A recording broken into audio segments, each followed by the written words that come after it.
যেখানে জন্ম, নবী দিবস তো দূরের কথা বুঝেই না। আরে নবীর যেখানে জন্ম তারা নবী দিবস বুঝে না, আর এ হাজার হাজার কিলোমিটার দূরে এ দেখছি মাথায় ফেটি বেঁধে রাস্তাতে দেখছি জুলুস বার করেছে। হারাম, বেদাত, এটা চরম পর্যায়ের বেদাত, তাই না? তাই বুঝেই না। আরে নবীর যেখানে জন্ম তারা নবী দিবস বুঝে না, আর এ হাজার হাজার কিলোমিটার দূরে এ দেখছি মাথায় ফেটি বেঁধে রাস্তাতে দেখছি জুলুস বার করেছে। হারাম, বেদাত, এটা চরম পর্যায়ের বেদাত, তাই না? তাই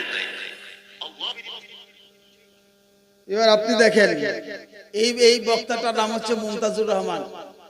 এ বদমাস বলছে, আসলে তার আগে থেকে বক্তব্যটা দিয়ে এসছে যে হাজী সাহেব যাচ্ছে মক্কা শহর হজ করতে গিয়ে কিছু শিখে আসে না, আসার পরে